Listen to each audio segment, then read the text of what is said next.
Aling Gina, ano po ang inyong reklamo? Ang irereklamo ko po yung asawa ko na ako po araw-araw naghahanap buhay. Lagi na lang akong pinagseselosan. Araw-araw kumakayod para kumain yung mga anak dahil wala naman ho siyang hanap buhay, kundi stroke na siya. Tapos selos ng selos sa akin araw-araw. Sinusundan ako pag ako'y naghihilot. Sinisiraan niya yung mga hinihilot ko. Sabi ng lalalaki daw ako. Pero wala naman siyang nakikita. So yun yung problema niyo po, selos ng iyong asawa. Oo, Pero selos. seloso na ho ba siya mulat-mula?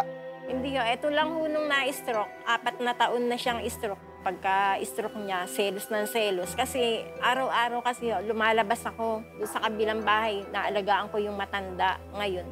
Pati yung bahay ng matanda, pupunta siya doon. Sabi niya, lagi daw kami magkasama, parang asawa ko daw. Gagalit naman ako sa kanya kasi kung hindi doon sa matandang yun, doon ako kumukuha ng pangkain namin. Babali ako 1,000, minsan 500, ibibigay ko sa kanila. As pag uwi ko, inaaway ako. Wala naman akong ginagawang masama. Ano ang gagawin ko? Ang hanap buhay, iyan lang talaga, paghihilot, maglalabada. Lahat ginawa ko, masama pa rin ako sa kanya. Gaano kalayo yung bahay ng sinasabi niyo pong matanda sa inyo? Mga 10 lakad pa. Doon lang sa kabila, pababa, pag ganun. Malapit lang. So magkakilala sila noong matanda na iyong inaalagaan? Kilala niya. So ang suspetsa ng iyong asawa ay meron kang relasyon doon sa matanda? Meron. Pero wala naman kasi na-stroke na rin yun inalagaan ko rin sa hilot. Kumbaga magaling na rin yung matanda. Wala bang nakikialam sa inyong mga anak Meron dito po. sa inyong problema? Meron po. Anong sinasabi nila? Yung Anak kong pong panganay. Minsan pong nag-away kami. Inawat po ako ng anak ko.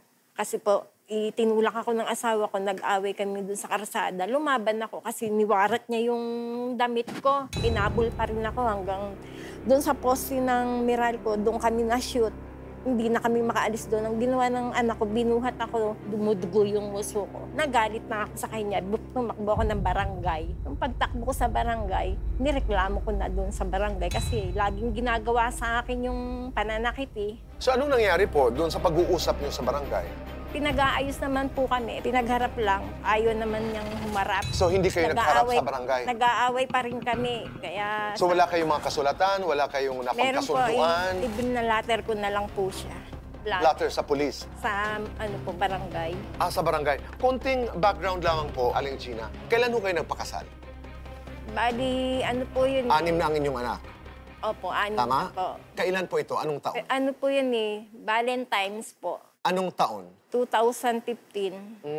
Okay. So, mahal yung isa't isa dahil pagkatapos ng halos 20 years, kayo'y nagdesisyon magpakasal. May kwento kung bakit kayo nagpakasal? Nga po, kaya po ako nagpakasal kasi po meron siyang mga SS sa pag-ibig. Kaya sabi ko, kailangan baka mamaya hindi naman walang mangyari doon sa niya, sa iba mapunta. So, ang dahilan kung bakit ka nagpakasal ay dahil doon sa mga benefits. Benefits. Kayo ba'y nag-uusap? Napag-uusapan ang mga bagay-bagay na ito? Halimbawa, nung kayo magpakasal. Klaro ang dahilan kung bakit kayo nagpakasal.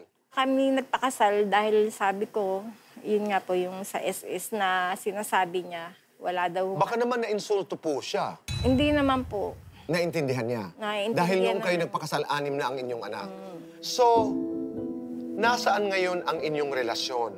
Bakit ho kayo pinalayas sa inyong sariling bahay? Pinalayas niya po ako, gawa nga po daw na may lalaki ako, selos ng selos. Pag nakikita niya ako, galit na galit lagi sa akin. Wala naman akong ginagawang masama. Sabi ko sa kanya, lagi mo akong pinagseselosan. Ako na lahat-lahat, pagod na akong kumayod. Tapos kung gawin mo sa akin, tatagyakan mo pa ako. Halos wala na akong magawa sa buhay ko. Tilang gusto ko na nga lumayas na talaga, kaya lang hindi ko talaga yung mga anak ko lang. Yun na lang, tinitignan ko yung mga anak ko. Pagkain lang ng pagkain, inaabot ko sa kanila. Ako, pagod na rin. Pagod na ako maghanap buhay. Hirap na ako. Ayoko na, sabi ko, ayoko na makisama sa iyo kung ganyan lang din ang ibibigay mo sa akin na buhay. Tatadyakan mo ako pa, naghahanap. Hirap na po ako. Ay, ayoko na talaga. Halos manhid na yung mga kamay ko. Kahahanap buhay, baliwala pa rin sa kanya. Hindi ko narinig sa kanyang salamat. Wala akong narinig na salamat. Tinulungan ko siya, pero wala akong narinig. Hirap na ho ako. Ayoko na talaga makisama. Pagod na ako. Kaya ayoko na ho. Yun lang ang sa akin. Paano niyo ho nakikita ang inyong mga anak ngayon na kayo hindi na umuwi sa inyong bahay? Pag nakikita ako ng mga anak ko nanghihingi ng pangkain, binibigyan ko tagbe-20. Tapos babalik na ho uli ako dun sa trabaho ko. Kasi pwede naman ho ako dun sa trabaho ko, pwedeng labas-pasok ako. Bago ho nagka-stroke ang inyong asawa, siya na may mabuting asawa. Nagpo-provide naman po siya sa inyo. Anong kanyang trabaho? Meron ho yung trabaho, nagpipintura po ng mga tangke. So nahinto lamang ang kanyang trabaho dahil na-stroke nga siya. Oo. Pero nung siya may trabaho, nagsusuporta naman siya. Nagsusuporta naman ho. Nung may trabaho siya dati, bibili ko lahat ng pagkain. Basta bibili na ako ng maraming pagkain yun. Pagdating ng sahod niya. Pagdating niya naman, naasikaso ko siyang kumain. Nung na-stroke lang ho, talagang nagkaganon na yung ugali. Aling Gina, pasensya na po kayo. Gusto ko lamang puntahan yung pinanggagalingan ng selos ni Mang Albert. Napakahirap po nito itanong, pero totoo ho ba na merong pagkakataon na kayo'y nagkaroon ng relasyon sa isang kapitbahay na ang sabi, yun daw ang pinanggagalingan ng kawalan ng tiwala ng inyong asawa sa inyo? Opo, totoo po yun. Pero yung panandalian lang naman, hindi naman kami nagtagal na relasyon ng lalaki kasi takot akong manlalaki nga ho. Nalaman po ito ng inyong asawa at siya'y nagalit? Opo, yung mga kapitbahay po ang nagsabi. Oho. Pero hindi naman ho. At tinatanggap niyo ho yan na kayo'y nagkamali? Oo, matagal na po yun. Humingi ho kayo ng tawad sa inyong asawa? Oo, humingi naman po ako dahil nagsasama pa rin kami nung time na malakas yan. Pero alam niyo na isa yun sa pinanggagalingan ng kanyang selos, ng kanyang pagkawalang tiwala ho sa inyo.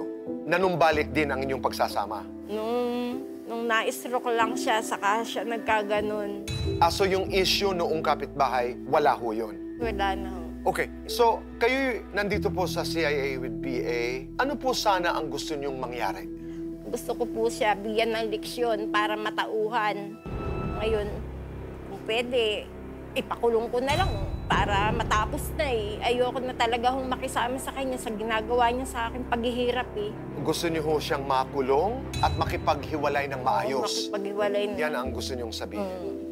Para hindi na ako guluhin niya. Aling Gina, ito po ang inyong kwento. Mamaya ay makakausap natin si Kuya Alan at Ate Pia. Opo. Maraming salamat po. Thank you po.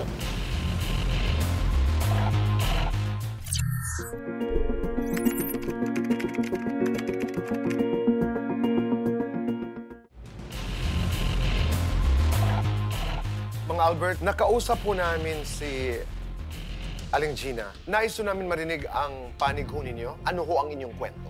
Simula po nung kami magsama, ginagawa niya ako hindi maganda. Una, yung naging karelasyon niya, yung first love niya. Ito yung kapitbahay. Una pa yan, meron pa. Meron. Meron pa. Tapos yung pangalawa naman, yung nagtatrabaho sa poultry, yun ang naging karelasyon din. Tapos po, inamin niya sa akin na nanonood sila ng sine. Meron bang pangatlo? Meron bang pang-apat? Meron pa nga, yung pangatlo, nung lumipat kami dito sa Gulod, Malaya, yung naging kapitbahay namin. Yun ay tinanggap niya, sabi ni Aling Gina. Pero matagal na raw po yun. Matagal na po yun, pero pinatawad ko na po siya. Sa lahat ng ito, pinatawad niyo po Pinatawad ko na siya. Okay, so punta naman ho tayo doon sa matanda na pang-apat na kanyang inaalagaan. Bakit iniisip niyo po na sila ay may relasyon? Baga sa ano po, nagsasabi sa akin yung mga kapitbahay, bakit naman yung asawa mo nakakatulong, diyan pa natutulog, diyan pa naliligo. Malapit na rin po yung bahay namin, pwede niya saglitan lang yun.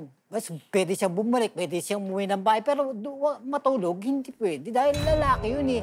Dalawa sila na po doon sa bahay. Pero Mang Albert, sabi niya ay na-stroke din po itong matandang ito. Hindi, malakas pa ho. Nakikita ako. Naglalakad pa ho pag umaga eh.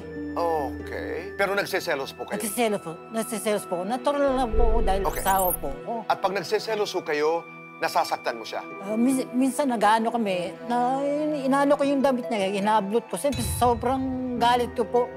Hindi ko maiwasan na yung galit sa manloob. At nangyayari daw po ito hindi lamang sa loob ng bahay, pati sa labas ng bahay. Sa labas po, nangyayari talaga yun. Oo. Siyempre, sa sobrang galit ko po, hindi ko magawang yung ko dahil nagkasakit nga po ako ng stroke. Kaya sabi nga ng mga tiyahin ko doon, pabayaan mo na yung asawa mo. Pero sa hirap ng buhay, hindi ko nagawang mababae. Ang iniisip ko yung mga anak ko. Okay. Ang sinasabi naman ni Aling Gina ay naghahanap buhay siya at lahat ng kanyang kinikita ay para sa inyong mga anak. Sabi ko nga kahit pinapakain niya yung mga anak niya, ako di naging mabigat sa kanya.